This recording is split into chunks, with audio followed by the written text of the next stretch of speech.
What's going on, guys? Back at it again, another video. Hit subscribe button, like, comment, and share, and all that good stuff. In this video, I'm going to be going over the life and OCS as a reservist, so stay tuned for more. So I would say being a reservist, going to OCS is going to be the most stress-free-ish life that you're going to have, because when you go to OCS, you're already going to have your branch. You're already gonna know your job. All you gotta do is just get through it. You will do your OCS, board meeting. You'll pick out your job. All you gotta do is get through basic training, get through OCS, and your job, you already slotted, so you're already good to go. So don't even worry about anything you gotta get through.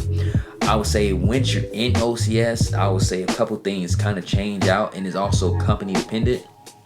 For example, if it's a thing called garrison leadership, so you got to get garrison leadership. That's a requirement in OCS. So you got to be a squad, not squad leader. You got to be a platoon sergeant, PL, or you could be in the top 3, which is the highest of the garrison leadership, like first sergeant, company commander, or XO. And typically, how they do it is they put all the active duty people in front in the top 3s, so they can get their points. So when the OML, so when they do their branching, they already got all the points they can get, so they can get the branch in the proper ranking.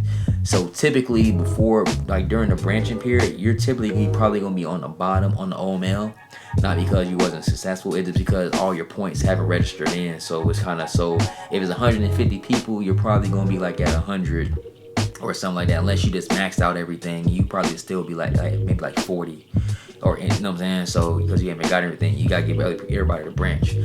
So that'll be the little difference, I would say. On top of that, like I said, you gotta get through, but I always want to throw in a different component on this too. You also will get, as far as on paperwork, it's gonna be tough for a lot of times to get the paperwork in, because they take active duty component first. So if you got paperwork issues as far as pay, rank, or just general documentation issues, or LOD, say you get hurt, LOD, it typically will take a while for them to get you. So I remember a lot of times active duty would be in a lot of meetings and stuff like that. Reservists wouldn't have a lot of meetings, even though we had a lot of questions on how we get paid, how we get this, how we get that, and a lot of times we'll barely have a representative that will help us as far as getting things taken care of. I remember one time I had issues as far as with my home record, and I couldn't even get in contact with someone that helps with reserves, and until I went to Delta, which was, like I said, 8 weeks into the process to get my home record officially changed in the system, because I had BAH issues as far as on the payment. On top of that as well too, if you have any questions, the disadvantage of being a reservist in OCS is that nobody really knows anything about reservist stuff. So if you ask for information, most of them are active duty, so they don't know any resources to give you any information to kind of speak on it. So say if you want to do ADOS or something like that, say if you have how to do tuition, how to talk to someone in the reservist, like career manager or something like that, they will have no idea what you're talking about. I'll say 8 times out of 10 they will have no idea what you're saying, especially if you start dropping reservist terminology. They won't know what you're talking about. So it's gonna be that barrier of communication that is an issue though. So I think that was the hardest thing as far as in the reservist side, as far as OCS. But in general, it is relatively stress-free as long as you just get through your material. I would say this though, even though you just gotta pass, I'm gonna say this part too: don't try to shitbag it. I'll say this respectfully, because even though you gotta just do the minimum to get through, you still want to leave a good and lasting impression, because the army is relatively small. So you're gonna see a lot of these people again, especially in reserve component. Not everybody, but you'll see a decent amount. I see people in Bowling, I even seen a couple people in my unit crossing path and stuff like that, and people remember you. And you don't want to have you might switch branch or something like that. You might switch units and you see someone you did OCS with, or you might even see cadre that you did OCS, because I seen a couple cadre when I was in Bowling, and it was, at least I had good impression with them, so it was no issue. It was, hey, how you doing, sir? Blah blah blah. Happy that you did what you did. Bam.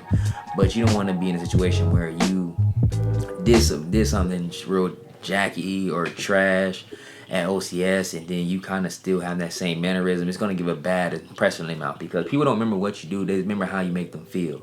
Unless you end up getting 1 billion ribbons for doing some high speed, they're going to remember you as that trash OCS candidate from 2 years ago, 3 years ago, 4 years ago, and you have to do a lot just to kind of get that impression, even especially if you make mistakes as a lieutenant, as a commissioned officer. You don't want to have that situation kind of come about you. So as long as you just put some effort to it, getting stuff done, don't kind of put it in active duty's face that you're a reservist, I already got my job, because some people do that though, so it is kind of annoying saying that. Nobody want to hear that, you know what I'm saying? Just take care of your business, stay out the way, and you'll be fine. But overall, just make sure you have your documents in order, because it's gonna be hard to do it. Make sure you try to find people that have be able to give you the resources needed. So ask those questions like, who's a POC for reservists, far as getting information of this and this and that. I think if you get that, that'll be very prominent in your career, because once you're out in the unit, it's gonna be kind of hard to kind of get that information from someone that's active duty, that's actually inside, because a lot of times when you're dealing with people that are part-time workers, they're not going to be fully tapped into what's going on, as opposed to people that are in active duty. So build that connection, be able to also too, as a reservist too, this will be the best time to utilize your benefits. So you get to be active duty for three to whatever months, as long as you're not getting recycled. Utilize the full-time active benefits. So if you need to go to sick call, you need to get any medical stuff, because you gotta get an LOD. So say if you got hurt on duty or something like that, it's called line of duty. So if you get hurt, you just have them fill out this form. So you got hurt, so you can show that you got hurt while in, while in duty. That's what it's called, line of duty, LOD. So if you get hurt, make sure you fill that out. Make sure you utilize all the benefits of being active duty, like going to sick call and stuff like that. Maximizing your pay, BAH and all that stuff. So maximize that as possible. Stay out the way.